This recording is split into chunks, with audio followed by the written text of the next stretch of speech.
Nous avons donc 32 étudiants en première année, 32 étudiants en deuxième année. Nous les formons au BTS opticien lunetier, qui est le diplôme nécessaire pour exercer la profession d'opticien lunetier. Nous avons depuis 10 ans également, enfin 9 ans pour être plus précis, ouvert une licence professionnelle qui spécialise les étudiants en optométrie et contactologie. Comme vous le savez, depuis 2007, les opticiens ont la possibilité d'adapter les prescriptions et de plus en plus d'ophtalmologistes sont très contents d'avoir des professionnels très bien formés pour l'adaptation de lentilles. On apprend aux élèves à adapter en lentilles de contact. Ils sont en train en fait de faire un examen complet des larmes, de la cornée, voir dans quel état c'est, les qualités, les défauts pour pouvoir choisir la lentille qu'ils vont poser ensuite sur les yeux du client. Alors nous recevons en grande partie des lycéens issus de bac S. C'est une formation qui est assez scientifique, donc c'est un bac qui est très adapté. Nous avons également des lycéens issus de bac STL, STI, des nouveaux étudiants issus du bac professionnel optique-lunetterie et nous prenons depuis quelques années quelques étudiants très motivés de ES avec d'ailleurs des résultats tout à fait satisfaisants. C'est une formation qui est très scientifique et qui présente une certaine distorsion avec le métier. Le métier est un métier de contact, est un métier de vente, il ne faut pas le nier. C'est un métier commercial, mais c'est un commerce qui s'appuie sur des connaissances scientifiques et de santé importantes. Donc, à l'école, nous formons de façon très solide en analyse de la vision et puis tout ce qui est technologie, travail technique à l'atelier pour être capable de compenser et de fournir un équipement satisfaisant aux clients. Donc alors là, du coup, en fait, on est en train de contrôler un équipement, de bien vérifier la correction qu'il y a dessus, que c'est bien la bonne, tout ce qui est les indices sur le verre, donc tout ce qui est anti-reflet, traitement durci, etc.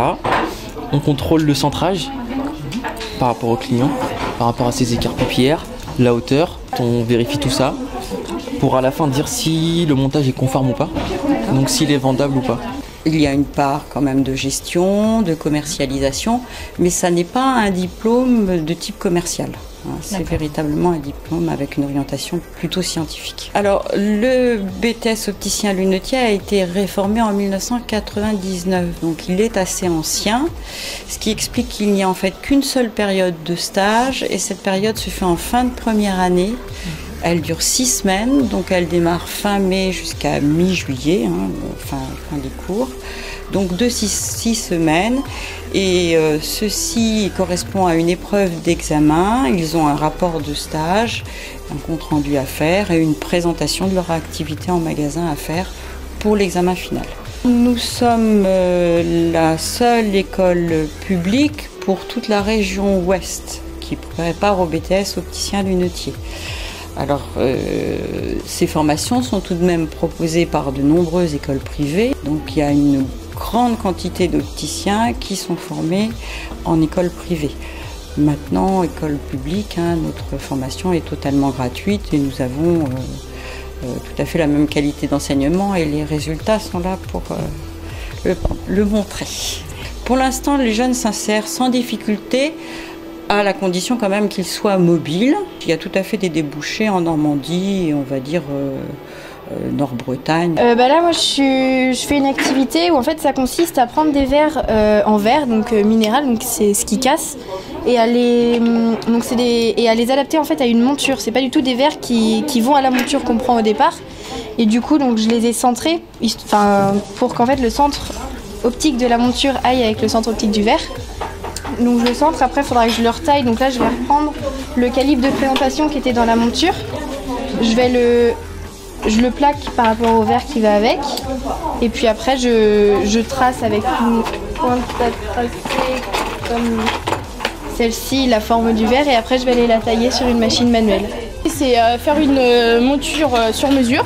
Donc en fait on avait pris les mesures avant en PMA. C'est prise de mesure et adaptation. Et du coup, en fonction de nos mesures, ça va être une monture qui va correspondre pile à notre morphologie du visage. Et donc, on a réalisé une monture d'abord sur papier Et donc après on va la faire sur cette plaque. Et par symétrie on va faire l'autre côté et après il faudra tailler quoi, pour avoir la mouture.